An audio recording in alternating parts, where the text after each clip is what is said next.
Hi, I'm Dr. Trafficanti. I'm going to be going over the intubation part of our COVID airway management. Dr. Brooks has talked to you about the oxygen strategy and pre-oxygen strategy for these patients.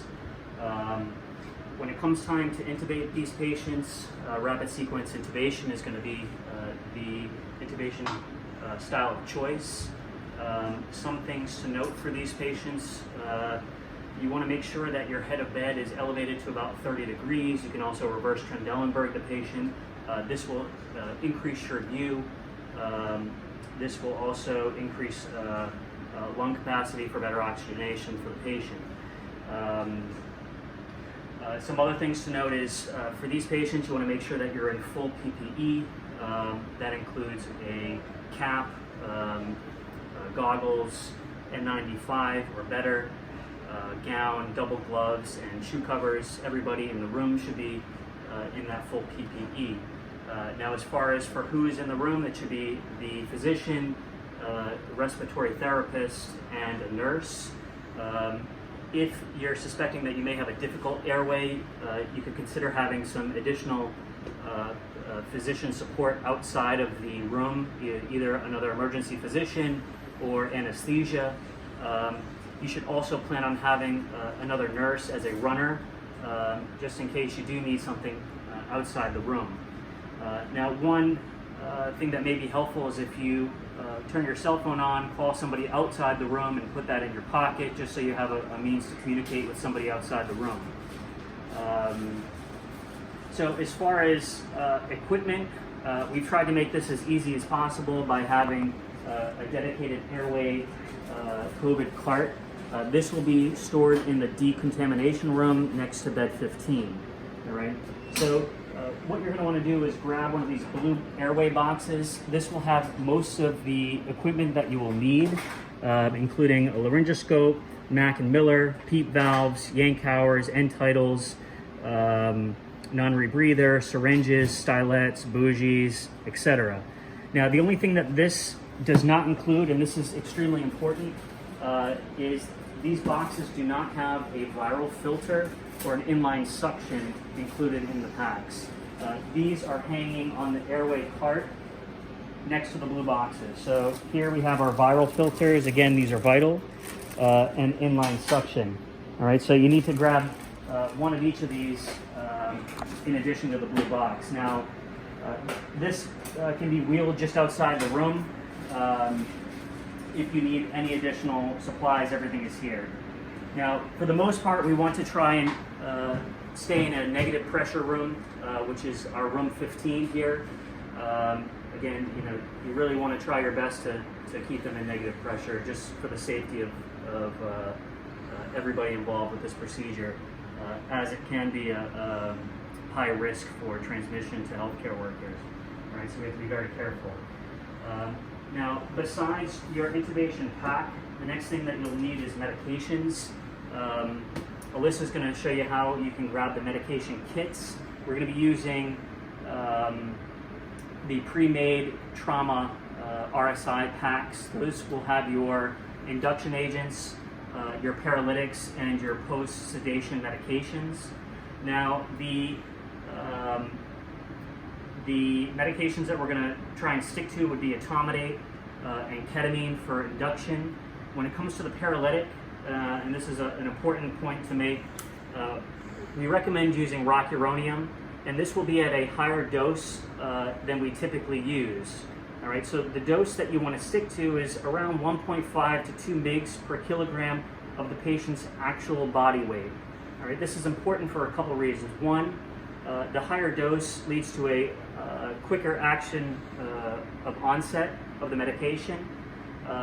And two, we like rocuronium better because it will last longer to get you through, once you get the patient on the vent, to prevent coughing and bucking the vent. As far as post-sedation medications, inside the kit, you will have the choice of propofol and Versed. And in addition, as part of the kit that Alyssa will talk to you about, you'll also have the option of having phenylephrine as a push-dose pressor if needed, if there's any instability after the intubation. Now, when it comes to the actual intubation itself, we recommend using video laryngoscope. The glide scope is really going to give you your best shot by keeping, at the same time, keeping your head as far away from the patient as possible, which is important. That is going to be your kind of go-to for the first look. Now, we also want to have, in the back of our mind, strategies that if you do have a difficult intubation, how you're going to handle the next steps.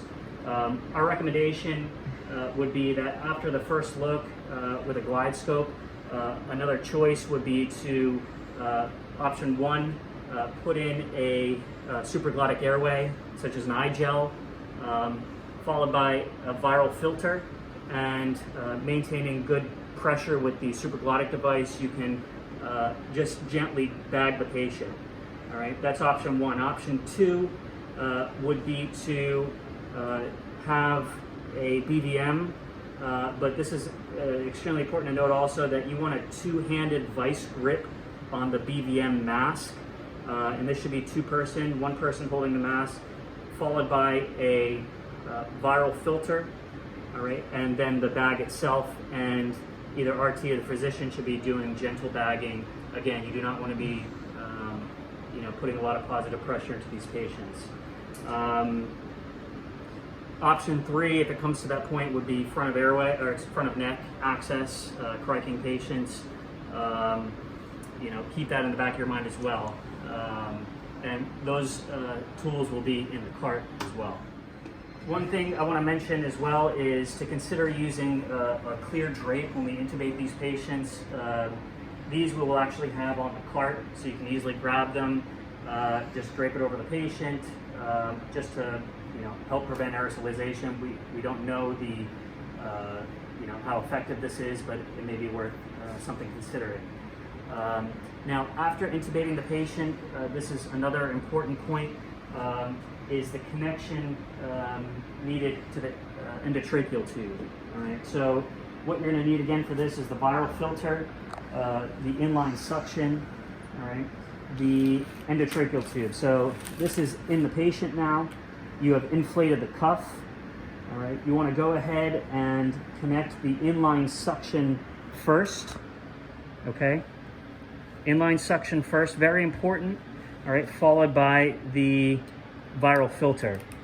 All right. You don't want to have to disconnect this at a later time to add in the inline suction. All right, because then you're risking, aerosolizing the virus. So you really want to make sure that you do this right immediately after the intubation. So again, inline suction, viral filter. You can either then attach a BVM to this, all right, and bag the patient. You can put in a end-tidal colorimeter, or you can attach it to the end-tidal tubing for more of a qualitative measurement, all right, for confirmation of the tube. Now, other thing to consider for confirmation of the tube is knowing your depth beforehand. You can use MD calculators to help try and determine that. You don't want to have X-ray coming in right after the intubation. It's more people in the room, and we want to try to avoid that if possible.